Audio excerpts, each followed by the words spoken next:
Welcome back, everybody, to another episode of the Southern Outdoorsman Podcast. Today, we're going to be actually talking a little bit about deer. We kind of got deer on the brain a little bit after some recent hunts. We're also going to be doing some listener Q&As. Those are going to be towards the end of the podcast after our initial discussion. We got some hunts to discuss. For all you deer guys, we're going to be going through a little bit of turkey hunt stuff first, so bear with us. But we're getting to some good deer conversations here that I'm really excited to talk about. Jacob, how are you doing? I'm doing well, Andrew. And listen, I think myself and the listeners both are happy you're back on the podcast. Oh, yeah. You skipped out on us on Monday, but, you showed back up, for Shoved it off on Jacob. Yep. He's like, I might be a little bit late, and then ended up just not showing up. Just Andrew no-showed on the podcast for us. So it's all good. Me and the listeners will forgive you. This is true. But right before I left, I came down here. I was like, hey, I don't think I'm going to make it. And I did not. Yeah. Actually, when we got here, I thought you were still recording, and I came down. I was like, oh, I'm going to make it. And then, you were not even on the phone with the same person anymore. Yep. It happens. It happens to the best of us. So, anyways, no, Andrew, doing good. As good as I could be. After you got your butt whipped by a turkey this morning. Yeah, chased one turkey for about 5 hours this morning, and did not come home with him. So that man, that's kind of been the story this season. I'm not gonna lie. Maybe we ought to take up golf or something. I'm already there. I'm gonna try to get you into golf. So yeah, man, I've never played golf before. I've seen you at Top Golf. It's pretty bad. So yeah, we try to Happy Gilmore every time. Yeah, might need to go to driving range a couple times before actually paying to go play golf. Yeah, probably so. Yeah, man, that's kind of been the story of our turkey seasons. We both had similar hunts in kind of the same area where the other day, I'll just lead us right into it because this is going to go into a deer conversation that we're going to have. I turkey hunted a place that we're pretty interested in deer hunting this fall. And I went in there basically with the intent that I was just going to cover a lot of ground and I was going to scout for turkeys. Or I was going to scout for deer while hunting turkeys. And I really wasn't even trying to get out there that early because, as most people know who listen every week, we're renovating our normal studio right now. So I think me and Tiffany stayed up till like 11 or 12 that night trying to get that finished. So I was like, man, I just ain't waking up at 3 o'clock in the morning because I was going to some public land. So 3 o'clock. Listen, 3 o'clock, dude. I'm at the gate by. I know that's exactly. I'm like, no, I'm not doing it. You've been hunting privately in too long now. Listen, I know too long. I need more than 2 hours these days of sleep. So I was like, man, I'm not going to worry about getting out there super early. I'm just gonna go to the gate and hopefully there's nobody there. Or always a good hope. Or if there is, then I'm just gonna have to go find a weird parking spot that no one else is at. And I had options, so I wasn't actually that worried about it. This specific area we hunt, and it's a pretty long drive from the house too. So I drove up there, and I got there at like 5:30. Crack is gray light, and I got there, and there was nobody else in the parking lot. No other hunters in the parking lot, and I'm sitting there, and I'm getting all my stuff out and kind of taking my time. And an owl hoots right by the parking lot, and a turkey gobbles like 200 yards above the parking lot. I mean, like right there. I'm like, all right, cool. So he keeps gobbling, and he's like gobbling really good. So I'm like getting my crap together a little bit faster now. And I end up swinging around behind him and getting on top of him. And to make a long story short, this bird was within 100 yards of me for like an hour from like, I don't know, maybe 6:30ish to about 7:30.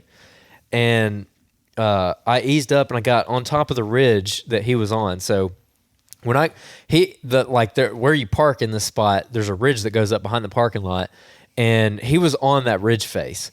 And so what I did is I just ran around the side of the hill in the bottom and got on the back side of his hill and came up over the top on the opposite side to get above him. And I popped out right above where he was. And as I'm easing up there, I'm going really slow. It's quiet. I'm trying to be quiet. And he gobbles. And he's still right there. I'm like, oh, I got you. And how the tables changed. Oh my, how the turntables. And I get up on top and I get set up. And I'm a little confused on where he's at because initially I thought it was just one bird. It was actually two. Mm-hmm. And I get set up and I get the gun pointed where I think he's at. And I kind of don't like the setup I'm in because it's what I call like a knife edge ridge. And by that, I just mean that when you get up to the top of the ridge, the top where it's kind of flat is only maybe 40 yards wide, maybe. Oh, so is that wide? Man, listen, I got a different description for knife edge. Keep going. Well, anyway, so it's about 40 yards. That's a dull knife, son. Yeah, it's a real dull knife. So for God, not you to knife edge. I'm like, what? You couldn't see 15 yards? No, well, I don't know. It kind of felt like that, but no. Okay. So anyways, what it was. So the top of the ridge is like not very wide at all. Okay. Okay. Maybe it wasn't 40. Maybe it was less than 40. I don't know. 40 yards. That's a good turkey shot. I should have arranged it. Oh my God. Anyways, where I have to set up. So actually, yeah, it was about 40 yards. But the problem is that for some reason the back side of the ridge, so the side I came up, was all like younger. I don't even know what kind of trees they were, but small trees. I mean, bigger around than a baseball bat, just a little bit. But they're spaced out, and so there was absolutely nowhere to hide. So you had to get like really close to the edge, that military crest where it dropped off down to where he was. So by the time I set up right there, I'm like 15 yards from the edge of this, because that was the first like decent tree I could get cover against. So I'm like right there. I'm like, oh, I don't like this. Because I mean, if he periscopes up and he's 45 degrees to either side of where I'm pointing my gun, like I'm probably not going to get him. And so I set up at just the best. So actually what I end up doing is when I get set up, I get to where I think he's at, and rather than get directly above him, I get at an angle from him so he could side hill up to me. And that way, now I'm watching, instead of just watching straight over the edge of the ridge, I'm turned and I'm kind of looking down the ridge. So I'm trying to swing around him to where he can get up on top of the ridge and walk to me, where he doesn't have to pop up at 15 yards or whatever. So I get up and I get set up and I call, and he gobbles like way to my right, like in that little saddle. And I'm like, what the crap? Like, did he like run over there or something? And so I scoot around the tree and I start looking that way. And that way actually looks a lot better because I can see down into that saddle about 50 yards. I'm like, oh yeah, it's about to happen. And when he gobbles, he's close. And I give it maybe, I don't know, 3 minutes. And the original turkey that I was on gobbles. And he's back where I thought he was. I was like, oh crap. And I've got two turkeys gobbling, and they're both like 90 degrees from each other. I'm like, what do I do? Oh crap. And so I kind of sit there for a minute, and I call again, like just clucks, like real light clucks and some yelps. Are you using the mouth call or Spurmaster? Mouth call. Okay. And so I just call as soft as I can. And the original turkey, so the one to my left, hammers it. And so I'm like, all right, I'm going to turn towards that one. The other one completely shut up. And so I scoot back to where I originally was. And man, for the next hour, this bird would drift up to me. And that just right where you could see over the crest of that hill, he would get so close. I could hear him spitting and drumming. I mean, I could like really hear him drumming. It was cool. I could hear his wingtips dragging in the leaves where he was strutting down there. And I mean, he was probably within 40 yards of me, and I just couldn't see him. Like, he wouldn't crest over the hill to me because it's such a sharp little drop right there off the top that I was like, if I just stand up, he's right there. I'll be able to shoot him. But I was afraid to stand up and shoot him because I'm like, well, he's just right there. He's going to pop up. So it's like you're going with this back and forth in your brain because it's like, am I really going to stand up and like bump this bird when he's like right here, you know, and risk it? We call that, instead of a bump and dump, it's a bump and blast. Yeah, pretty much. And it got to the point, so he kept doing this, and he would get close to me and then he'd drift back off. It got to the point where I ended up getting up and swinging and getting further away from him, but getting even further down the ridge where trying to give him even more of an angle where he doesn't have to pop up, you know, so abruptly, where he can kind of ease up to me and get a little bit more distance where like the first place that he could see where the hen was calling from, you know, he could walk up and see it from like 35, 40 yards rather than 20 yards. And he kept getting closer and closer. And dude, I mean, he was all over me. And then finally, from the direction the other turkey had gobbled from originally, I hear something, just clearly a turkey walking on two legs, walking right towards him. And I was like looking over there real hard. I could never see it. And they just kept staying right below that lip. And it had to have been a hen that walked over there and got him. And then he ended up walking that direction too. And he just walked out of my life. You know, I did a little bit of everything. I Jake yelped at him at that point. And he was fired up, man. He gobbled a bunch of times. You educated that bird because that's got to be the same one I got on today. Yeah, probably. Probably so. Well, when after he finally moved off, I was like, I got to see what this bird was like hung up on. And I went and looked over there, and there was nothing between me and him that would have kept him from walking. There was no hang-ups. But what it was is the top of the hill dropped kind of steep right there at the top, but then it flattened out into a nice little bench. And he was literally standing like 35 yards from me. But he was on that bench, and he did not want to come up top. Like, he just didn't want to do it. And when I got down there and saw it, I was like, this is exactly what Wayne was talking about with knowing your area. Because I'd never actually walked this area before. I've been all over it, but I've never walked this spot. And knowing what I know now, like that would have been the spot to actually set up, is looking over that bench. And actually, it kind of made me think of something that I used to do a lot more. And then last year, like, it kind of burned me a couple times. And I think I overcorrected, and I haven't been doing it this year. And that is when he gobbles, cutting like 20, 30 yards and then sitting down and not just staying where you're at. So I used to do that a lot more, especially in situations like this in hill country, where I would, if I call and he gobbles and I'm like, okay, he's like, 100-something yards, he's off the side of the hill. Looking back, I should have ran up to the military crest and sat where I could see down the hill. And I used to do that all the time. And last year, several times I got burned doing that. I busted birds because I'd run up there and they were standing right there. And I completely quit doing it. And that's like the third time that's cost me this year. So I'm like, okay, I'm just going to have to start bumping birds, and I'm going to have to start doing that again, because it was obvious that's what I should have done. And it would have been perfect, because especially after going up there and looking at it, now I realize that I could have totally gotten away with that, because you can see, when you get there, you can see far down the hill, but it's not like you can see 150 yards. You can see just beyond shotgun range. So he'd have to come a little bit further. But if I'm calling from up on top of the hill and he thinks I'm there, if I had ran up, dude, he would have been 10 yards from me. I mean, I could have definitely got him. So I don't know. Going into the second half of turkey season, that's what I'm going to be doing a little bit more of this year. But you had pretty much the same exact thing happen. Yeah, I appreciate you educating that bird, because I now have two vendettas against two different turkeys, because that the one today is under my skin like nothing else. Probably even actually definitely worse than the other one that I've been hunting a couple times now. I would say same situation. That turkey, he liked to gobble. He liked to gobble a lot. He likes to come in super close, but hide behind crap where you can't shoot him. Yep. Exactly what he did to me. And that was the whole case this morning, because I went into that same area, got set up in that little saddle. One bird gobbled on the side of the ridge to my right, kind of opposite of where you had that bird. But he gobbled one time, and then this other one started, just burning it up on the next ridge across from me.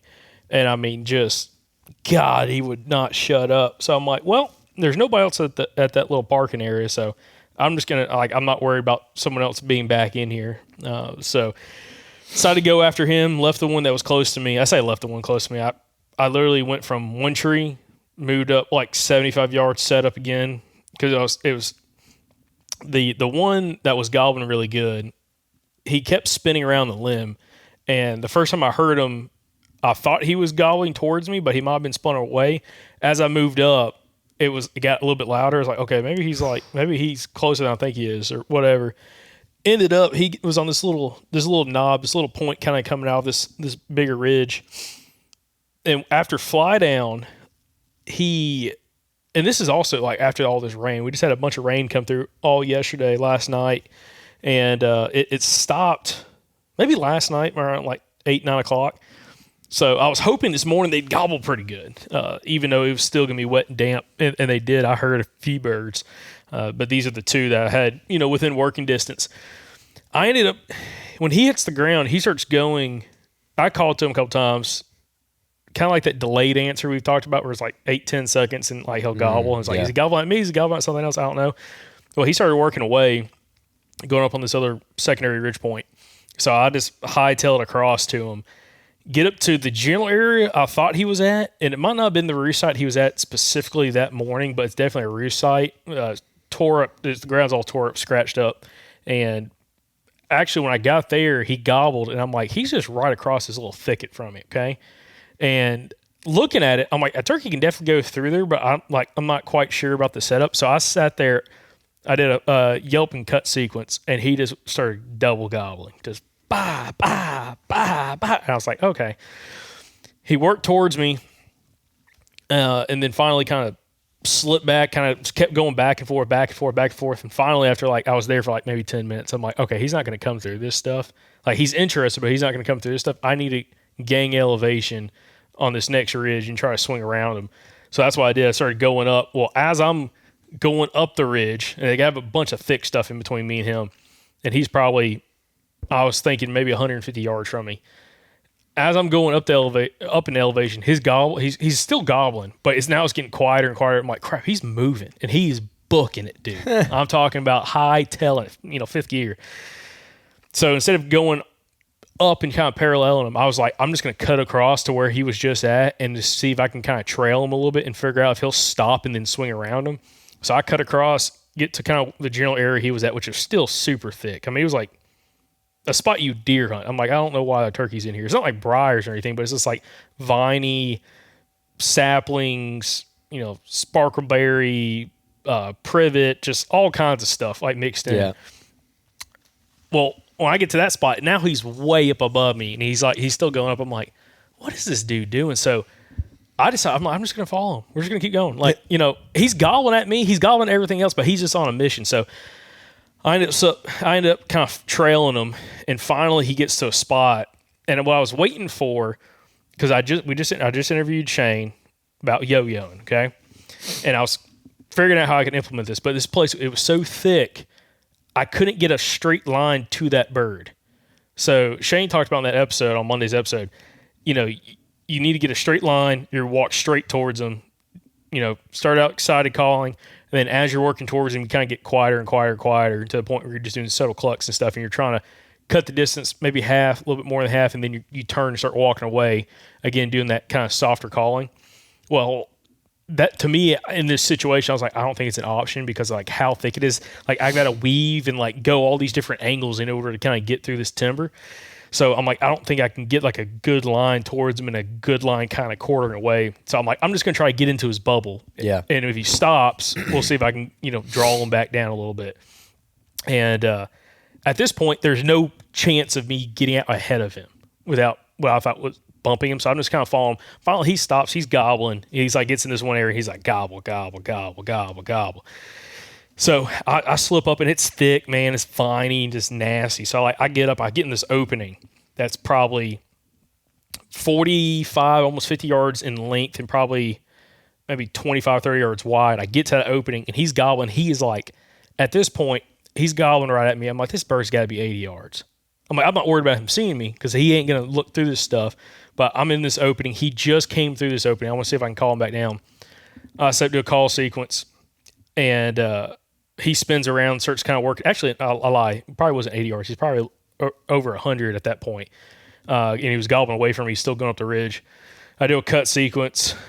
He spins around, gobbles, and like he just kind of hangs out and just hangs up right there at probably 100-something yards gobbling. Well, finally, I'm like, I'm going to move up a little bit more. So I move up to the top side of this opening where I can kind of like, there's some of that cover I can kind of shoot up through, like shoot the gun up through and shoot up another like 30 yards.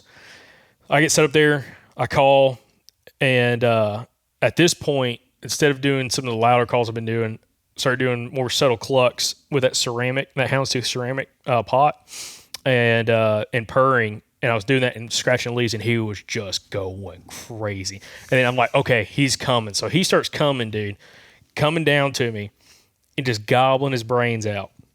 And I just shut up, and like as I'm quiet, he's just gobbling and gobbling and gobbling, getting closer and closer and closer. I get the safety off. First time I take the safety off.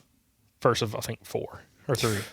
Take the safety off, and I'm like looking. I'm like, he's got it. Like I'm kind of like looking through like different lanes. I'm like, okay, when his head pops up, I'm gonna try to stop. Especially if he's moving, try to like just yelp at him or cluck at him, see if he'll stop and try to get a shot. And he ends up and he like hangs out. He gets behind all this viney crap. And it stops. He gobbles, and he's like 60 yards. And I I'm like, I can't kill from this spot. I need to move across this opening, get to this next pine tree. I can see there's another lane right there. I can shoot kind of to the right of the bird.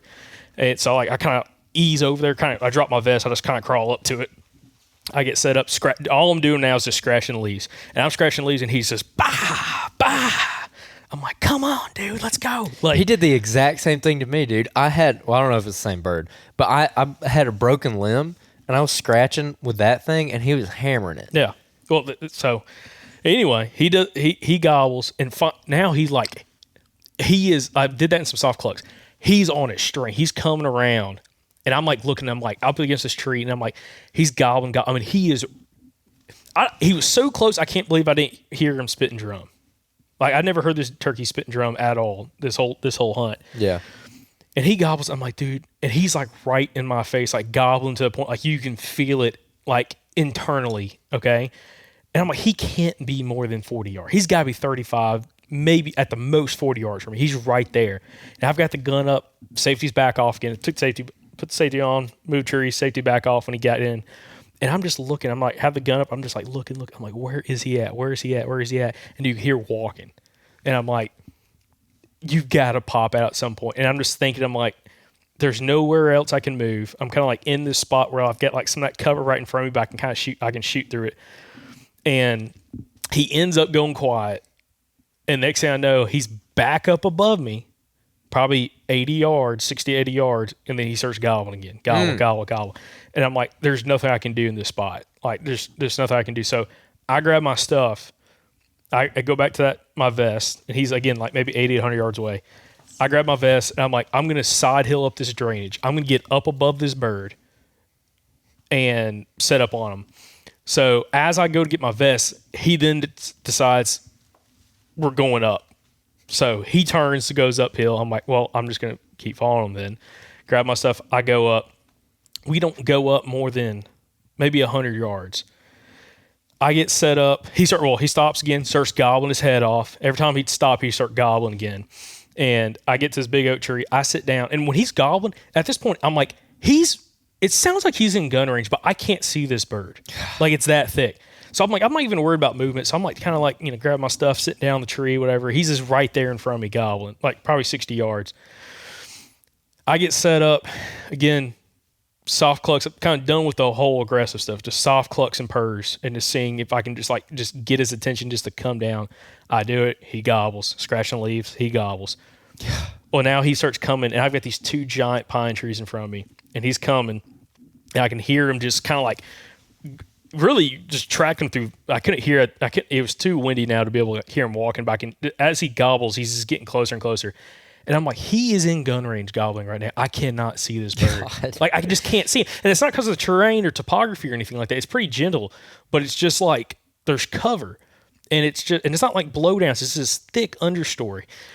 And I'm kind of like in an opening, and there's these two big pine trees and this down tree right there. And he's gobbling right on the other side, like right somewhere right there. And I'm like, this bird has got to be 50 yards from me. And I at that point, I was like, if I get down and I crawl to that down pine, a big pine tree that was on the ground, and I could like hide behind it and then pop up, I'm like, I should be able to shoot the thing. But I was like, nah, I ain't gonna rush it. It's like only 8:45, 9 o'clock. I'm like, nah, he ought to break at some point. Wrong mistake. At least I say that now.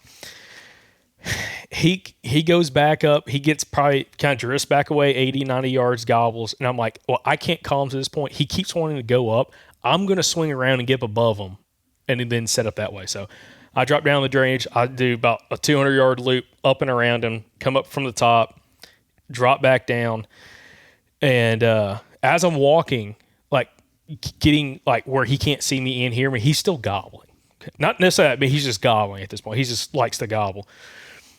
I get up top and he shuts up. By the time I come up over the top, he shuts up. And I'm like, crap, did I bump that bird? I'm like, I circled pretty wide around him. And like, I don't think he could see me unless he like heard me walking. He came and like peeked over the ridge, but I feel like I would have heard him putt or something. I get over the top. I get set up. And actually, I don't even get set up. I was standing there. I'm like looking back down the ridge. And again, it's just like all kinds of cover and stuff. I could see maybe like 60 yards. I pull that ceramic out, that pot call, and I pop on it a couple times, cut on it. Bah, bah, bah. And He's right there. I'm like, he is, again, maybe 80, 90 yards from me. That's what it sounds like. 100 yards tops. Yeah. I'm like, well, I'm just going to set up right here. He's been wanting to come up. I'm at the very top. He ought to come this direction. And I'm like, I can shoot. I feel comfortable with 50 yards with my gun. So I'm like, I can shoot down like he'd have to come probably 20 yards where I could see him, and then I could get him within gun range. Set up the whole thing. I go quiet. He gobbles a couple more times on his own. One of them sounds like he's coming up closer to me. Stops gobbling, and I'm like, I give him 20 minutes. I'm like, where is this freaking turkey at?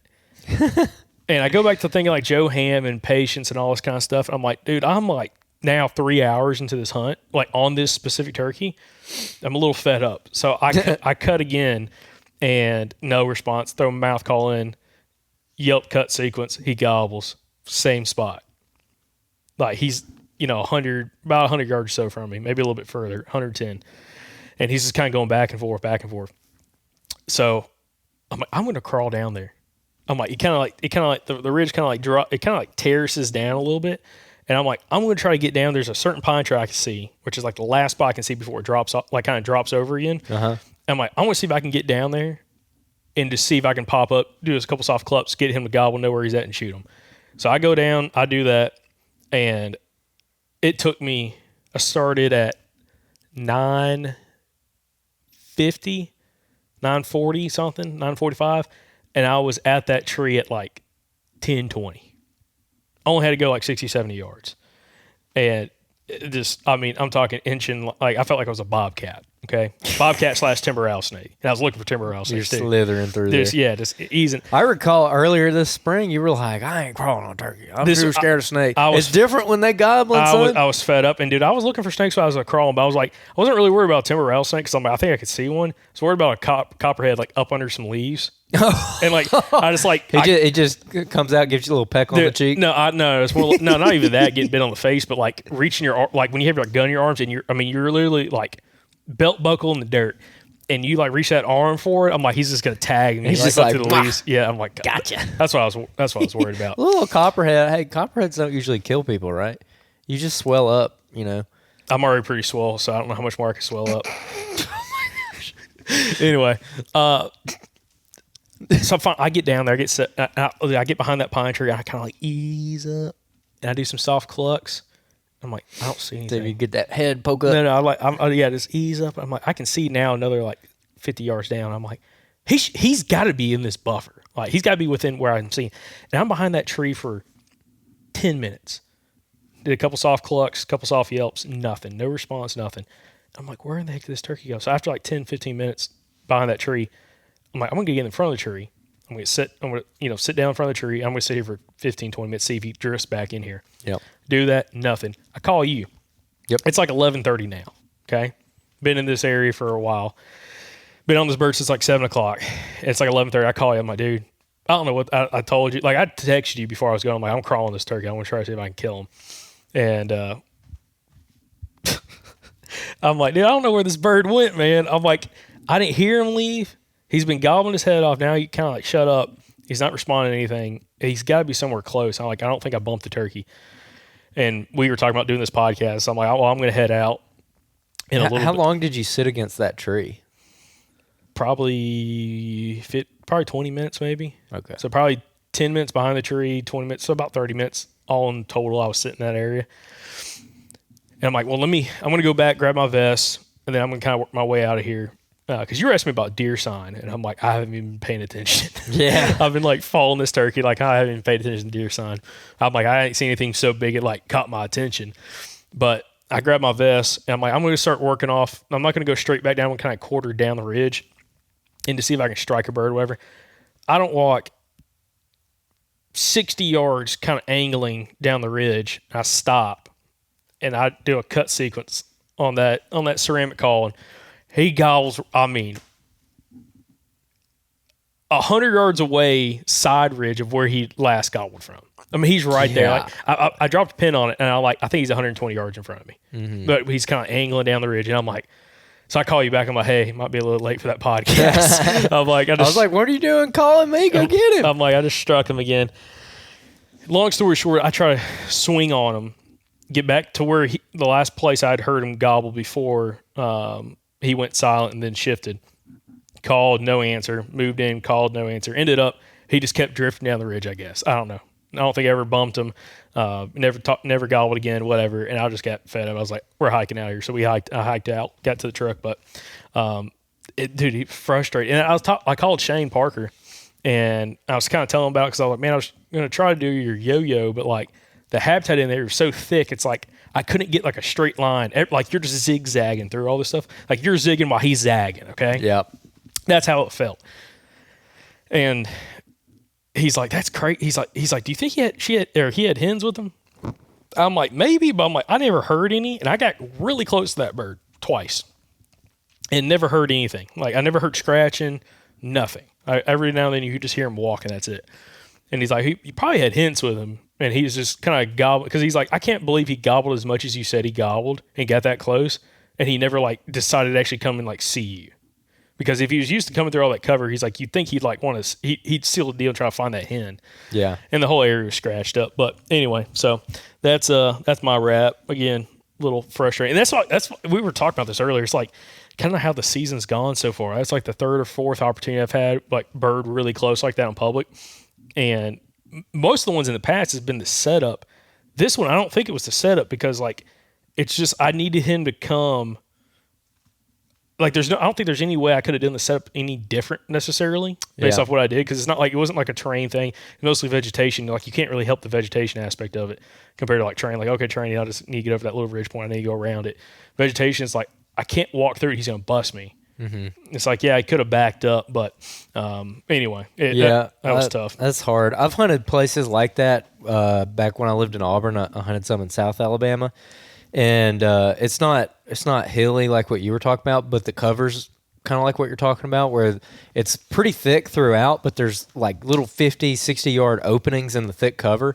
And I only killed like 3 turkeys down there when I was hunting that area, but all 3 of them were like that. It was like cat and mouse, and eventually they ended up, well, actually, so one of them I shot in the thicket at like 8 feet. Mm-hmm. And because it just, you couldn't see it until it came that close.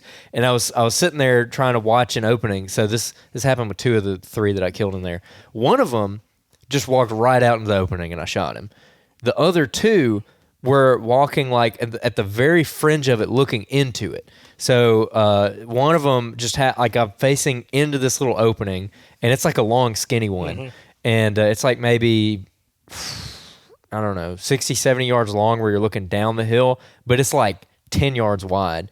And he came walking up paralleling it, and he just popped out. Like I'm facing the opening, and he's like right here to my right, and I could hear him walking, and so I turned, and he literally popped out at like 8 feet, and I shot his beard off. Like I blew a freaking hole in him because he was that close. And then the other one, man, you body shot in turkeys. Dude, I body shot because I was afraid. He was so close. I was like, oh my gosh, I'm gonna miss this thing because like shooting at his wattles or whatever. So I aimed a little bit lower than normal, and then I missed low. And dude, I shot. There was pieces of beard like 15 feet behind that turkey where it just knocked a. I mean, I got him. He didn't flop either at all. That was a 3.5 inch apex at 8 feet. It was pretty bad. 8 feet or 8 yards. No, it was like 8 feet. Okay. Like, dude, he was in my lap because there was I don't think it was sparkleberry. I can't remember what kind of plant it was, but it was really thick, and there's like a big bush of it right there, and he came out from under the bush. Like, he pushed out from under it, and he is like right there. I was like, oh my gosh. And I got him. But the other one was similar to that, where I was sitting there watching the opening, and he was skirting around the edges of it, and I could just barely see him through the cover, and he didn't come out in the opening, but he got to a spot where I felt good enough. He was like 35 yards. And again, this is kind of why I've still got the 12 gauge, obnoxious TSS, mm-hmm. Overkill, and I haven't switched to a sub gauge yet is for a situation like this, because he was still kind of in that cover, but I felt confident enough to like punch through some of it, and I killed him. But he was another one that did that, where he was just swinging around the very fringe of it, looking out into the opening, but he wouldn't fully commit and come out into the opening. I wish that one would have done that today. He'd seen a thing or two. Yeah, he must work for State Farm. Yeah, he knows a thing or two because he messed with me on the other day. Dude, I Jake jumped at that turkey, I'm trying to think, did he gobble? I don't think he ever gobbled the Jake yelp, but he did not care. He was like, oh, whatever. Man, that's tough. It happens though. Sometimes the turkey wins, bro. That's all there is to it. Sometimes they've been winning a lot this year with me. We've been getting close, but there's that one. I was just telling y'all that one on opening day that we had at 50 yards. How I probably could have thrown up and shot that bird, but I didn't because I was like, well, it's opening day. I'm looking back at that now. I'm like, God, I should have just freaking thrown up on him. I was wondering. Not like jerked the gun up, but just slowly put the gun up to your shoulder and shoot. I think I could have got away with it. Anyways, yeah, one reason that I wanted to go into this specific area is because I'm kind of already, thinking about deer season. We've been having some people write in like, hey, when are y'all switching back to deer content? Because, there's a lot of guys out there who don't really care about turkeys. Y'all are missing out. But I get it. There's some guys who are just diehard deer. Mm-hmm. And so we've been getting some messages about it. We actually announced when we're switching back to deer episodes in our newsletter the other day. So if you're not subscribed to our newsletter, you missed out on that. But it's going to be a couple weeks. We're not quitting turkey season just yet. We're definitely going through April with turkey content. So y'all be on the lookout for that. Let's see. I forgot which exact Monday it falls, but basically, once we start getting into May, what we're going to do is we're going to switch Monday episodes back to deer content, and we're going to switch Thursday episodes to turkey content. So we're going to do both there towards the end, and we're going to keep talking turkey until basically we quit turkey hunting. So y'all be looking forward to that. We got some more deer stuff coming up, but I can't help but want to talk about a little bit of deer activity because one reason I wanted to get to this specific area is that it's not super close to the house. We don't get there that often, but it's an area we've got history with and that we're invested in when it comes to deer hunting. And I wanted to get in there and go on a turkey hunt because you get such a big advantage in the springtime kind of doing a dual purpose hunt because all the sign is very visible right now. We're starting to green up a little bit, but everything, the trails, the rubs, the scrapes, it's all very visible and you can see where the sign was. And when you're turkey hunting like how we turkey hunt, I covered 7 miles. You covered 5 today, I think you said. So you get to see a lot of ground when you're doing that. And so just in the back of my mind, I'm looking around and I'm dropping pins on things. And we went into this area looking for just whatever sign from this past season and checking out some areas I hadn't been to yet. And I think we both found some really nice scrapes, really nice licking branches. Yep. We found some. It's kind of interesting because this area is pretty steep. And once you get on those steep slopes, it's really nothing but mountain oaks. And like if someone wasn't listening in the fall, we talked a lot about them in the fall.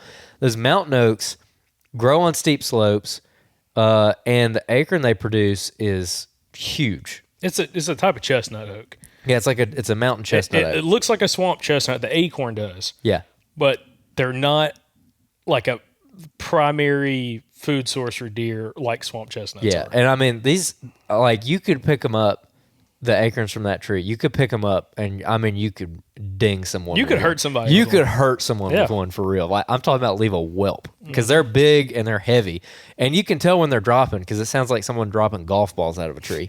And we actually, a lot of people say that deer don't really eat them, but we have found deer feeding on them.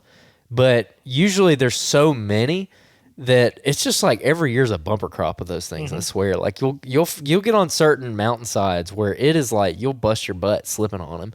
But every once in a while you'll find deer feeding on them, and I feel like it's almost. I'm curious on your thoughts. I feel like it's almost opportunistic, where it's with a white oak, they might go out of their way a little bit to go get those acorns off the ground. They'll go down in the bottom and they'll seek them out. With a mountain oak or mountain chestnut oak, whatever you want to call it, I feel like if they're passing through an area and they happen to be dropping right there, they'll probably stop and eat them.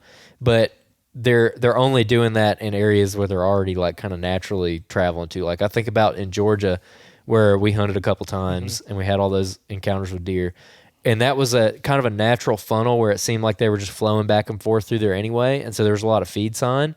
What are your thoughts on that? I think they just feed on them when there's nothing else dropping quite yet. Because I think second your white oaks start dropping and your red oaks, it's mountain chestnuts go to the wayside. Yeah. I feel like in order to capitalize on them, you got to kill a deer you got to find a deer on them early, like early bow season. Like one of our past guests, Justin Houston, he talked about he killed a buck a couple years ago. I think it was opening day on some public that was feeding on mountain chestnuts, and he'd found the feed sign the day before and was kind of surprised about it. Went in and actually found the bachelor group. Like they came in that afternoon, and he was able to kill the bigger buck in the group. So he's like, I think he said he might have seen a couple other circumstances when they've actually fed on them and you can actually find feed sign. Yeah. But I think it's very, very hit or miss because the thing is, like, we've hunted a bunch of different pieces of public land in Alabama and also like hunted Georgia, a couple different places. In a lot of places, especially if it's like hill country, it's like you'll find mountain chestnuts, chestnut oaks. And a lot of people, like when I first started hunting one piece of public, was like the first place I ever really started hunting public in Alabama. They were everywhere. And I didn't realize, I thought they were swamp chestnuts. Yeah. Because like leaves look similar, acorn looks similar, bark looks completely different. But anyway, and I was like, man, I found all these acorns dropping. I'd hunt it and never see a deer. Yeah. Never see a deer. Just because I was trying to hunt trying to hunt feed trees, and you're like, oh man, there's acorns all on the ground, like these big old white oaks. Oh yeah. And you're like, man, this is gonna be awesome. And you sit it and you never kill anything, you never see anything. And we've had listeners write in too. Like I've had guys message me about like different pieces of public or whatever. And like, man, I've been hunting these chestnut oaks. I'm not ever seeing any deer. I don't ever see any feed sign on them. And I'm like, send me a picture of the acorn, the leaf, and the tree. And I'm like, dude, that's a mountain oak. Like 9.5 out of 10 times, that's what it is. And I'm like, you could find feed sign on them, but it's, to me, like, I'm trying to think if I've ever seen it in Alabama. I don't think I have. Feed sign on those? Yeah, personally in Alabama. Or like you get in a spot, and sometimes I'm like, I'm pretty sure it's turkey. It's not deer. Like I'm not finding deer scat. Oh yeah, I have found turkey. Well, looking back, I have in North Alabama one time, and I only hunted it one time, and I didn't see any. I saw turkeys on it, but it was heavy feed sign, and I was like, is this turkeys or is this deer? But there was whip rubs in it. Yeah. So, but that's the only time I can recall ever finding it. Because by the time our season opens, some of those white oaks and red oaks are starting to drop. Oh yeah. I mean. It's Some years are different than others. Yep. But some years they hold a little bit later. But like mountain oaks seem to drop early, like September. They're dropping. Yep. Raining. So yeah, that's interesting. One reason. So one thing about this place is where you were, like the hillside that you chase this turkey all over today. You said it's thick with sparkleberry and stuff like that. You had some videos that were kind of showing the hillside, and it looks awesome. I was just looking at it, and I'm like, man, from an early season bow hunting standpoint, it looks really good to me because I could totally see a bachelor group holding up somewhere in there and dropping down. And one thing is when you start off in the bottoms, once you get below that really steep stuff, you start finding the white oaks and the red oaks. But every once in a while, I was just telling Mike this, you can find like a little draw that kind of cuts up into that steep stuff, and sometimes there'll be like a line of white oaks going up into it, or red oaks, where they're just like 50, 60, 100 feet higher in elevation than most of the other ones. And so this is like kind of hill country mountain stuff we're talking about. But I'm really curious about those because typically when we found those in the spring, there's scrapes, there's whip rubs, there's what looks like maybe old feed sign in there. And so I'm really curious to put cameras in spots like that and just monitor it for early season to see like, hey, are these bucks coming down? Are they making it to this draw in daylight? Because based on previous year's history, previous year's sign, they're definitely using it. And it seems like they're using it in early season because it's a lot of whip rubs, which is usually an early season thing. So I wonder if they're making it that far down in daylight, or if they're not, how far up are they bedding, or where are they? Are they side hilling to it? Are they coming down a draw to it? Like, what are they doing? So I'm super interested to learn about that. And also in some of these little draws, you'll find those bigger community scrapes. And you found one today with a nice, just gnarled up licking branch. I found one when I was in there the other day as well. So I'm really excited to get cameras on those things. And I would have brought some cameras with me, but when is it you can put cameras back out again? Yeah, after turkey season closes, I think. Is it like May 30th though? Oh, that's a good question. No, that wouldn't make sense. I feel like it was from like March. It was like March 1st through It was after. I feel like it was after turkey season ended, though. Like a good bit. But Alabama implemented a new rule where you can't put cameras on a WMA during turkey season, or cell cameras at least. So yeah. So I didn't bring any cameras with me. You put some non-cellulars out. Yeah, I could. Yeah, for some reason I was thinking like cell cameras or trail cameras in general. So I didn't bring any. I kind of wish I brought some. Which the bucks are probably shed right now. But I'm probably not going to get back up to that area for a while. So I kind of would like to just place them there, and then if I don't get them until July, then hopefully between mid-April and July, I'd have something. So I didn't bring any cameras because I thought that applied to regular cameras too. I forgot. But if I go back in there this turkey season, I'm going to bring some normal cameras and we're going to throw them up. Yeah. And do that because like what Shane likes to do is he likes to move his cameras around a lot, and I'm going to try that this year, maybe on the club. But this area is kind of far enough away that it's not super easy for me to move them like every 2 or 3 weeks. So some of these spots, especially the harder ones to get to, I want to put cameras in there, as soon as possible and just get them whenever I can get them. Yeah. Sometime between now and like August, I'll go get them. But just leave them there and just see what's passing through. Go ahead and start getting some inventory of what bucks might be hanging out, and start fine tuning from there and get an early season plan put together. And we're gonna do the same thing on the club. But super excited to get all that checked out and look at this area for deer season. I mean, did it excite you for deer hunting at all? Like, what were your thoughts? At first, no, but once I found a couple of scrapes, well, I mean, I was finding tracks and trails and droppings, but like I really only found a handful of rubs. One really nice rub and some dinky ones, but it was like a big lack of rubs, which I was kind of surprised with. I thought I'd find more up there in some of those thickets I was kind of working through. But that one big scrape I found on like the secondary point that like drops off and like runs around the head of the big drainage, that scrape, I mean, it's kind of covered up a little bit now, being April. Yeah. But the licking branch was very impressive. I mean, there was, I need to look at the video. I think it's a big beech tree, or not big beech tree, it's a beech tree that this scrape's made on. And the scrape's probably, at least as it looks now, even being covered, it's probably 6-7 feet in length. And then width is probably like 3 feet or so, which is still impressive to see one that big, even after it kind of covered with pine straw and stuff, once, the rut and everything's kind of passed.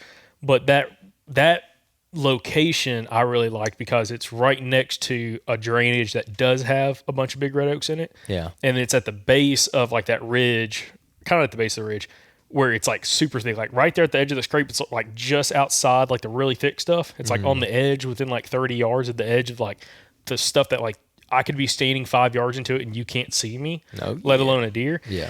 And I was like, to me, that's the kind of scrape I feel like, especially with the red oaks behind you, that you catch a buck using like in September, October, late October, like during bow season, and catching him hitting that scrape before he goes and feeds, or even afterwards, and like get some really good inventory, but also a really good ambush spot in order to try to kill a deer. Yeah, definitely.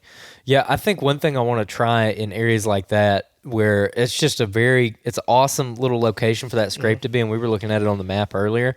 What I would like to do is put a camera on that scrape and then pepper like maybe 3 other cameras or just generally around it somewhere, maybe on like trails that loop around that scrape or whatever, because I think we're missing a lot of bucks on those community scrapes, because this is something we've talked to Shane about. We've talked to John Boy Holsenback about that episode. I think it was like right around New Year's. He was saying that on those community scrapes, like, yeah, you'll get a lot of bucks on them, but sometimes those bigger, more mature kind of loner bucks, they're not really visiting that scrape as much. And so I'm just kind of curious to try that out a little bit in these areas that we're kind of honing in on. So we're going to do that next time we go in there, and bring some cell cameras after. I'll have to go look at the reg. I can't remember what the reg is now. But put some cell cameras out so I can monitor it from afar, because that's what I like using my cell cameras for. I don't mind using them on the club, but to me it doesn't really serve me that well there for most places because it's so easy for me to get over there and check it. But these areas that are like really far away that are hard to get to, it's a long drive or a long walk or both. I like to put a cell camera up there just so I can, it saves me a lot of miles. So only when you receive majority of the photos. Man, that's one thing we've learned about cell cameras is they do not send you all the photos. Yeah. At least some do better than others. Some do better than others for sure. But yeah, that's been one thing that kind of like I think kind of burned me at first with the cell cams is like I assumed it was sending me everything, and then I don't know. I think I probably freaking dumped a couple cards without actually looking through them in the very beginning. But now it's like, dude, I'll go looking through. I'll go click through all the photos after I go actually grab the camera and pull the actual SD card, and I'm like, this camera does not send me big buck pictures. Like there's so many big bucks on there that it just never even sent me. I'm like, oh my gosh, if I knew this buck had walked through here at this time, like that would have changed my strategy or whatever. But that's why to me trail cameras are like a long game kind of thing, which man, we have a guest that I'm so excited to have on when we get back to deer content to talk about that. But we're going to talk about kind of playing the long game with trail cameras and how you can take pictures that you've been getting for years. It doesn't matter if it's pictures from 5 years ago, you could still use it for something. So I'm excited to talk about that with him.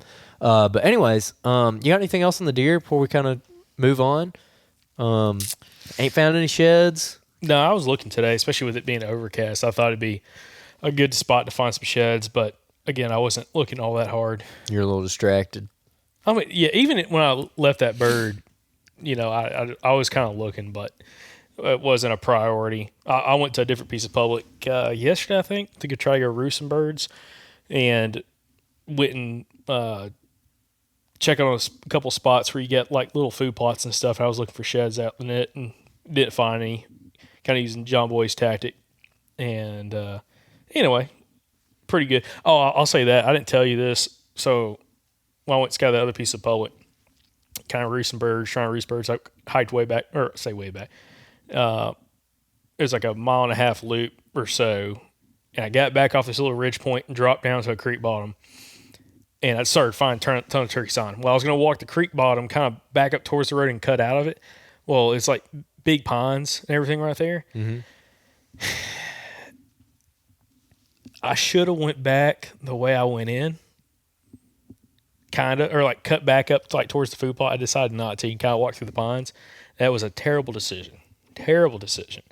And I got stuck in that crowd. It was nasty, thick briars. And I'm looking at Onyx. I'm like, the trail's like right here in front of me at like 50 yards. I can't see it. Everything's 8 foot above my head. And finally, I just had to like bushwhack it through it. It was miserable. Good times. Yeah. So anyway, but I was looking for sheds there too because I feel like there'd be a buck dropping a shed somewhere out in this thicket and did not find any. But I don't know. We'll see. We'll see if we find some. There's a couple areas where we've talked about trying to go shed hunt. Kind of like where some of these bucks are popping up at. Yeah, that's right. So, but anyway. All right. Well, we got some Q&As? Yeah, we got some Q&As we're going to hit. All right, sweet. Appreciate everybody submitting those Q&As. You can head over, actually it's down linked below on the audio feed and also on the YouTube feed for everybody's watching the podcast on YouTube. There's a link down below to be able to submit your Q&As to be answered on these Thursdays episodes. So I know we've got a mix of deer and turkey episodes. Still a lot of deer questions being written in. So, we'll kind of work through some of those as we get into more deer content, but I'm sure we'll probably answer a couple today, too. Yeah, this one is from Ed Quebec from New Jersey. New Jersey in the house. Stay southern, bro. He said, hello, I love listening to the podcast. Always listen on YouTube. Shout out to the YouTubers. First year hunting and trying to figure everything out. I have been out scouting as much as I can. Started scouting in July and just did my last hunt/scout. Last day of winter bow was February 17th. God.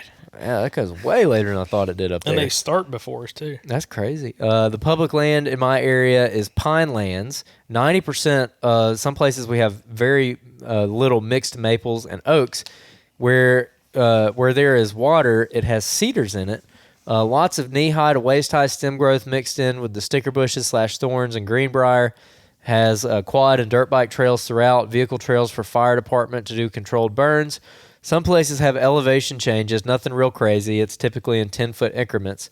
Total change is typically very soft and not very noticeable most of the time. Some places can have a 40 to 60-foot elevation change with a very slight slope, and almost you don't even notice it. While scouting, you can find scrapes, rubs, scats, browse, and that the deer are feeding on, but seldom find bedding. Well, I have set up cameras, and the deer are on camera at night and early in the morning and early evening. While scouting, I never see or bump any deer. While hunting, I don't see any deer. So that's the background. So how do I figure out where the deer are bedding for daytime and going to feed in the evening? Always asking myself, where are they coming from and where are they going to? Cannot seem to even answer that. Appreciate any insight that could help. Thank you, Ed. Man, that's kind of a tough one. So if the terrain is really, really subtle like that, then I would typically just totally focus on the habitat. And you see, you're saying that very little oaks, lots of pines, has quad trails throughout, vehicle trails to do controlled burns. So if they're doing burns on it, it's pines. I've never been to New Jersey, so I'm kind of taking a shot in the dark here. But if they're burning on it, if it has bike trails and stuff throughout, then that I would think that there should be some like fire shadows or something on that place, or just general areas where more sunlight's going to get to the forest floor, and that might be around those roads, actually, especially around road intersections where maybe you have a couple of trails or roads that come to a T, and those corners right there are going to get more sunlight because there's more breaks in the canopy where the roads meet right there. And that's actually something that Michael Pike's done in the past a lot here in Alabama, is look at the like a big Y in a road, and right there in the middle of that Y, sometimes it's a little bit thicker, or sometimes the deer just, no one ever goes there, so that's where the deer are kind of hanging out at. So that kind of piques my interest, but I would be really interested in just knowing about the thickest cover that you have available, like the highest stem count, especially like if you've got any kind of briars or anything. I think you mentioned, mixed with lots of knee-high to waist-high stem growth mixed with sticker bushes / thorns and greenbrier. That sounds like a really good place to start, and I would just go tromping around in that stuff and see what you can find, especially this time of year. What do you think? So, first off, you got to describe what is a fire shadow. A fire shadow would be like if they're burning an area, and let's say they're burning a block of woods, and they just light it up on one side and let it burn through. Typically, that fire is going to go burn through, and it's going to miss spots. So, like, the terrain might lay a certain way where there's like a little divot in the earth, and there's like a little 2-acre area where it kind of burns around it, but it doesn't burn that spot. And so sometimes you'll have like more woody cover in that area. And that's something that I've actually keyed in on in the past with good luck, is finding those little fire shadows where everything else is like kind of grassy, almost savanna-like. This is Alabama, so it's longleaf pine, so it's kind of savanna-like. And then there'll be like a north-facing slope that's a little bit steeper than everything else, and the fire doesn't really burn it, and there's a bunch of woody cover there. And now you've got more dense cover, and you've got an edge out within that stuff, and they'll run that. So that's what I've seen and had pretty good luck with. So that I would be curious if there's something like that there. If it's really gentle terrain, maybe not, but I don't know. That's something I'd be curious about. But what are your thoughts? So he mentioned the cedar swamps. So we've had Paul Putera.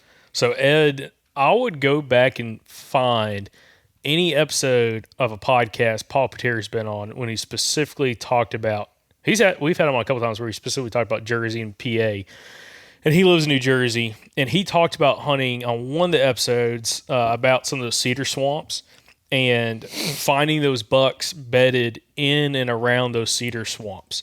So that's something that I would probably look at, trying to find some kind of dense vegetation around those cedar swamps, little islands out in there where maybe it's not necessarily thick on the island, but they have a good visual cover, or they have good visual advantage being out there. And, they might be walking through, for you, knee-deep water or thigh-deep water. You kind of get to those little islands, but maybe trying to find a buck there. But also, if if it's mostly pines, the way you're describing this, it makes me wonder, are they logging any of it? Yeah. Because if they are, if you have any kind of clear cuts or cutovers where they're coming through and they're clearing out all the trees and they're replanting pines, those are fantastic bedding, especially if you're in an area where it's not overabundance of clear cuts like some other areas that we've hunted before. Yeah. Where it's like there's so much good bedding, it's like it's hard to pinpoint anything. But if it's an area, I don't know if it's managing anything different up there in Jersey as it is maybe down here in Alabama and Georgia, but if they're doing smaller clear cuts and it's kind of more sporadic, those would be areas I would highly walk. Not necessarily not through them, but walk the edge of them, try to find scrapes and trails and everything coming in and out of them, and just find, use that along with trail cameras to figure out what point of travel the bucks are using the most, and then figure out how to set up accordingly on that based off, how the deer are using it, when the deer are using it, and so on. Yeah. Because if you're hunting out there and you're not even seeing deer, God, dude, a little pine desert, which I've heard, I think Paul's talked about it before. I think we've had somebody else on talking about Jersey, that like some of those areas, I can't remember if it's like South Jersey or where it's more that pine sand country. The deer density is really low. And it makes it kind of tough, but definitely focusing on like the thickest cover around, like what is the thickest cover in that area, whether it's a sapling thicket, a clear cut, fire shadows, the cedar swamp, whatever, and focusing in and around that, you should have more success, at least getting more deer on camera and having actually more daylight opportunities to kill deer. Yeah, and one thing too, and this is something that we've talked about specifically with guys up north, is by thick cover, what we're talking about at least is stuff with really good visual obstruction. And so that might not necessarily mean like a really dense like sapling thicket if you can still see like through that thicket, if that makes sense. So you might have like a stand of saplings that are all maybe a little bit smaller around like a baseball bat, but you can still see like 40, 50 yards into it before it like kind of chokes out. You can't see past the trees. Like that's not really what I would be focused on. I would be looking more of like that grassy cover that you're talking about. So if you were to get on a knee and look, 3-4 feet off the ground, like where's the best visual obstruction from that perspective? Because that's about how low a deer sits and what that's the world they're living in. So look for that. Look for visual obstruction, like the old thing of if you could take a softball and throw it 20 yards. Not a softball. Basketball. At least. Whatever. Same thing. If you same thing. Not the same thing. Same concept. Listen. Small hands. I want to see you palm a basketball compared to a softball. No, you're telling me small hands. Golly, man. Listen. Anyways, I would say, like a lot of people say, get a basketball or whatever you want, soccer ball, football, doesn't matter. Get it and throw it 20 yards, and if you can still see it, then it's not overly thick cover. You want it to where you're not going to be able to see that ball, whatever it is that you throw, 20, 30 feet, whatever. You shouldn't be able to see it anymore. That would be good cover. So I would be looking for stuff like that. And then whatever hard habitat breaks you have also. If you're not even seeing deer yet, I'm a firm believer in one of the best things you can do is just go out there and walk until you start bumping them. And the best way to do that is probably going to be focusing on those edges and just working those edges and be stealthy about it and make sure the wind is in your favor so you can actually sneak up on deer. Because, if you're trying to sneak up on them and the wind is at your back, like you spooked them 200 yards back and they left and you never even knew they were there. So go through and be stealthy and kind of hunt your way through the area and just go and actually try to bump deer. Like literally try to bump deer, and that's going to actually teach you a lot. Like maybe you're doing a little bit of short-term damage, quote unquote, but I don't really think so. Because that's something that we've done on hunting trips where we ended up having success later. And one of the main reasons we had that success is because we just kind of took the time to do that and just go bump deer and really figure out exactly where they are and what they're doing. So I'd be curious if you write in with another Q&A, maybe give some more details, maybe some other updates. That question came in a while back. So I'd be curious if you kind of learned anything new. But moving on. This is from Stan Lee from Georgia. He said, I'm leaving a ladder stand to be more mobile and will be in a saddle for 2024. What brand saddle do you guys recommend and why? Thank you. Stan, I'll tell you exactly what you need to do. You need to go to the Mobile Hunters Expo in Dalton, Georgia, this summer. It's in June, right? June. June 19th. Oh, I probably should have looked this up.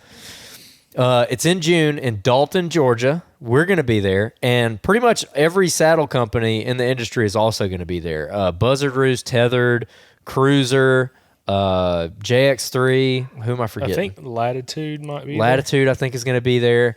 A bunch of the big brands are going to be there, and here's what you need to do. You need to go and you need to try them out. Yeah, the Dalton, Georgia show from the Mobile Hunters Expo is June 28th through the 30th. Okay. So 3-day show. But yeah, no, that's a good point because the thing is, what Stanley? Yeah. Stan, last name Lee. I think he's playing a joke. Stan Lee. Does he have a big like? That's that comic book guy. Does he have a big? No, does he have like a big drinking straw and a big handle on the side of him too? Oh my gosh. Anyway. Don't quit your day job, buddy. Yeah. Anyway, that was terrible. Yeah. Well, I had to throw it out there. So the thing about saddles is what may work for one person may not be super comfortable for somebody else. They're like boots, man. Yeah, they're just like boots. Like absolutely. So the best thing to do is for real, like go to like one of these Mobile Hunters Expos or something like that where you can try on 6 different brands or 7 different brands of saddles and figure out what actually fits you the best. And also you're talking to like some of the owners and some of the people that work with the company, and they can kind of tell you how to fine tune it. And you can literally in a matter of like 3 hours, try 6 or 7 or 10 different saddles, a couple different ones from each company, and figure out of all the ones that I've just sat in, which ones fit me the best. I feel the most comfortable in, feel the most secure in, and then just go with that. It's the easiest thing to do, and that's like the huge advantage of like going to like an expo, like the Mobile Hunters Expo. Yeah, it's worth the drive, man. I promise it's worth the drive because here's the thing: like you could just order one off the internet and get it and mess with it at the house and try to figure it out, and you could probably get it comfortable enough to hunt in. But to me, if you're about to spend a couple $100s on this, and you're about to a couple $100, what kind of, this ain't Hawk. I ain't getting a Hawk saddle. Well, most are like $3. I mean, dude. Yeah, I know, a couple $100, whatever. So you tell Tiffany that too. Oh, I spent a couple $100. You come back with a bill for like $800-900 from Bass Pro Shop. Man, yeah, I ain't spending no $900 on a saddle setup. You could get one cheaper than that. I know, but anyways. It's worth it because if you're gonna go and you're about to hunt the Georgia season, you're gonna start hunting in September and you're gonna hunt until January. And you're going to be in a saddle all those months, it's worth the investment, the time investment of driving there and getting a bunch of saddle experts to show you how to fine-tune that thing, because then you're not going to spend the first 3 weeks of your season, with lower back pain and fidgeting around, and the fiddle factor with saddles just generally is really high if you don't have it fine-tuned. So, like, if you don't know how to set your saddle, you're going to go for a 4-hour sit and you're going to be twitching and adjusting the entire time, and you're going to get busted because it happens. It happens to me all the time.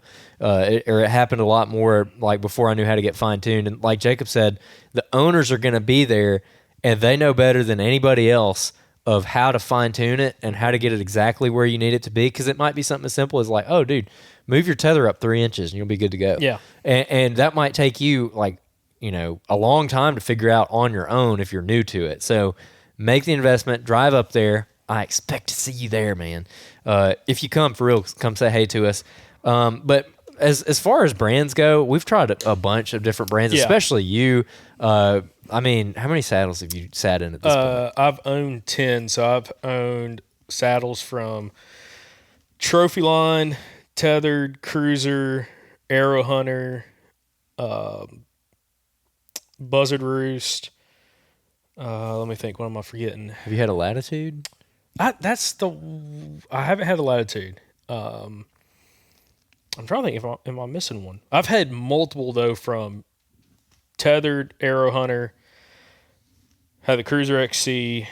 But it's a total of like different model saddles, like 10 saddles I think I've had at this point. Yeah, and it's like all of them have their like advantages and disadvantages. The thing is like I've got buddies who like they love the comfort of like one specific model, and then I'll try it and it's like it's just not for me. So, but then I like one that they don't really like. So it's like it's just like boots. That's the thing with saddles is like you've got to go to like one of these shows and actually like try it in person, see the fit, see the functionality, talk to the owners, get it fine-tuned, get it where it's comfortable for you when you're sitting there, and then try again 5, 6, 7 different of them, different models. Yeah. And then make a decision. And then you can also buy at the show too. You don't have to necessarily buy online. You can get it right there, go home, start practicing with it. Because the biggest thing with saddles is like, once you find one that you're comfortable with, the next biggest thing is you've got to figure out how do you go about effectively, efficiently, and quietly set this up in a tree. Like, how do I climb the tree quietly and stealth-like, but also how I can do it in a not just a quiet fashion, but get it comfortable very quickly, so there's less fidget factor once you're actually in the tree. Because that's like the biggest. Oh, I've also had a JX3. That's the other one I was missing. So it's like there's so many different styles. Whether you like I've owned single panel saddles, double panel saddles, expanding panel saddle. I've owned a JX3 hybrid, which is like its own category of saddles. And they all have their like plus and minuses with every single one of them. It's just like what fits you the best, your hunting style, whether you're hunting public land, private land, whether you're hunting 40 acres or 10,000 acres, and like, truly how mobile are you going to get? Because, if you're not going to be super mobile, there's some options that might be, more comfortable for you, but they're a little bit bigger, they're a little bit heavier maybe to carry in. But because you're not like, you're not walking in a mile and a half to go hunt, you might get away with that and you feel comfortable doing so versus the guy that's, booked it on national forest or public land and he or she's hunting all over the place and they want something streamlined, maybe something debatably less comfortable. Yeah. But because of how lightweight and how, easy it is to wear in and out of the woods and, they may be sitting for, 4 or 5 hours, but they can kind of toughen out with it. They want to save that weight and they'll go with, something that might be classified as less comfortable, but it's more functional for their hunting style. Yeah, definitely. Yeah, so go try them out, man. I'd highly recommend it. And if you can't make it to the show, I would get on maybe some of these Facebook groups and just see if there's anybody around you who might own a saddle who you could maybe network with. That's another really good way of doing it. And a lot of guys do that. They'll kind of network in Facebook groups or wherever, and they'll find other guys local to them who maybe saddle hunt and want to meet up and maybe go to an archery range or something, shoot some bows, and maybe you could try out their saddle while you're there. So highly recommend doing that because they're like boots, man. They're different for everybody. Last one. This is from Colin Walker, who is in Alabama. He said, I hunt about 5 acres of hardwoods behind houses in my neighborhood. The hardwoods back up to a large cutover tract of land, which is 400 acres, that I do not have access to. My only access in any of my stand locations are through backyards and through the hardwoods. Tons of rubs and scrapes everywhere, and I've got a huge buck on camera year after year, but can't seem to get a good setup on them coming through the hardwoods. I'm thinking early season is my best bet. So, interesting setup. So a little bit of Suburban action here. Sounds like a pretty good setup. Big giant cutover, hardwoods nestled up against it. Tons of rub and scrape. Can't seem to get a good setup on them coming through the hardwoods. So I'm curious of what the issue is here. Like, are they coming through in daylight and you're having trouble positioning yourself where you can actually like kill them with a bow shot? What do you think? Probably. And then one thing I would do in that circumstance is if there's not already like a big scrape on the property, I would make a gigantic mock scrape. Obnoxious. Like, I mean, literally one that's 8 to 10 feet in diameter. And, some really good looking branches on it. I'd put a little bit of scent out in it, just a little bit. I mean, you just pee in it, whatever, get it started. But put it in an area where it's a natural travel corridor on that property. So if there's like a drainage system that runs on that property or like a creek, put it like just, whatever your predominant wind is, put it just above that spot where maybe you can access it from low, set up low, but you can like shoot up to where that scrape's at and catch them where they're like paralleling that ditch or paralleling that creek or paralleling the ridge itself in order to scent check it. But I would put a big mock scrape out specifically, put you a cell camera on it, put you a camera on it, and kind of monitor how the deer are using it. But I mean, I would put it out in like September. Yeah. Like make a giant scrape. Don't put any deer urine in it necessarily. Just, you can pee in it. But I would make a huge mock scrape, get it situated, get it set up, and I would specifically try to target in and around that mock scrape. And also the thing is, you got a real big deer. I've been here before. What's this guy's name again? Colin. Colin, I've been here before. I had some suburban property I hunted. Same situation, 5 acres. Butt up against a little bit bigger property. Had a ton of deer, big deer. My brother ended up killing a really nice buck on that place. I had some opportunities. Again, just what the issue is we had so many big deer on camera. We overhunted the crap out of this thing.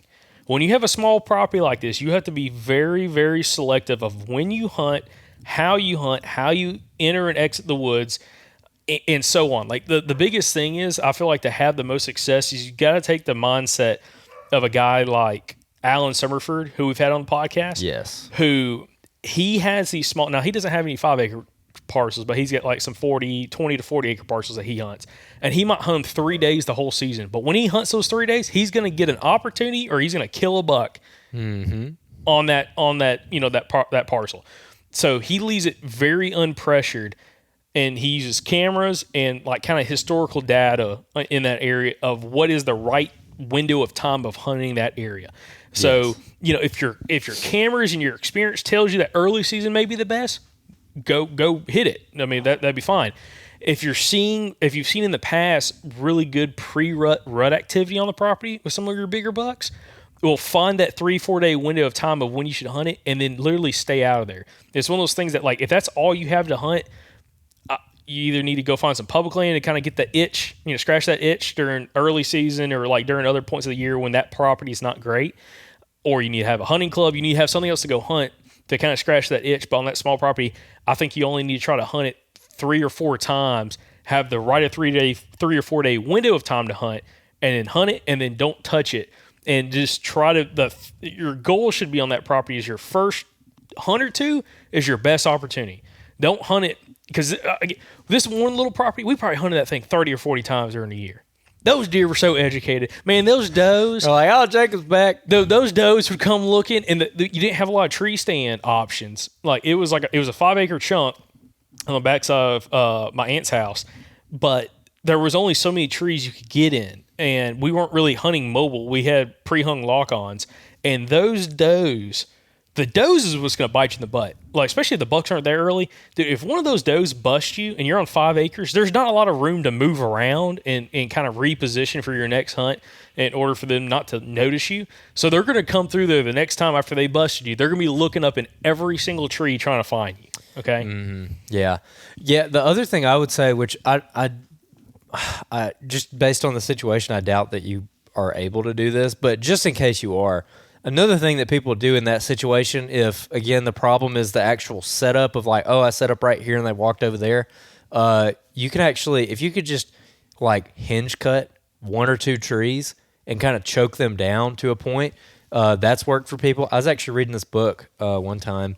What was it called? It's called Southern Deer Hunting. It's by Larry Weishin and Bill, can't remember his last name. It's Bynum, maybe? Belichick? No. It's an older book, but it was a pretty good book, and there's actually a story in that book very similar to what you're talking about and what they actually did. And I've actually heard of other guys doing this. I think Benny's told me about doing something like this before, where they would just go and get deadfall, like dead limbs, like just brush from the surrounding woods and literally build like a little fence through there. And it doesn't have to be like, like an actual fence with like a 10-foot gap in it. If you just put a brush, some obstruction, like let's say right in the middle of that 5 acre chunk, and they're going to have to go around either side of it, well, you've just created somewhat of a pinch point. And so I've heard of I've never done anything like that, but I've heard of other people using that with success. So whether, you probably can't hinge cut a tree. If you could, that might be a good option. Or if there's just if a tree naturally falls in there, that's a great funnel. That's an excellent funnel where they're going to walk around the tip of that tree. But you might be able to just get some brush and make an obstruction that way. So maybe kind of thinking like that as well. But also, I love what you said. I wouldn't have thought of that, but not overhunting the property and just only hunt it, on the very specific days. Especially, it sounds like you got trail camera history with the place. So that makes a lot of sense, actually doing that. Do that in the mock scrape. Do like the mock scrape is a really good idea also, and that avoids having to cut down a whole tree. But I mean, you could incorporate the mock scrape in that funnel as well. Yeah. So again, if it's kind of like rolling I mean, 5 acres isn't very big, but if there's like some elevation change there and there's some deadfall and you can drag that deadfall in order to kind of make a funnel where you're kind of like pinching those deer either up or down in elevation, and you put that mock scrape at like between you and that funnel. Yep. You could have it'd be money, because the thing is, especially once that mock scrape is being used by other deer, especially the does, any buck coming through there, they're going to come check that scrape. Yeah. Like every time. Like if they're funneling through there naturally, they're going to walk in and check that scrape. They might not work it, but they'll probably walk within 15, 20 yards of it. And if you're set up where that scrape is 20 yards from you and they come swinging around it, I mean, that's like an awesome opportunity for an awesome bow shot. Mm-hmm. Yeah, definitely. Yeah, man. I'd be curious for you to write back in with some more details. But anyways, you got anything else? Nope. I was gonna say, appreciate everybody watching the podcast. Appreciate everybody listening to the podcast. Hope y'all's turkey season's going a little bit better than ours. And anyways, we'll catch y'all back here on next week's episode from the Southern Outdoorsman podcast. And remember, guys, y'all stay Southern.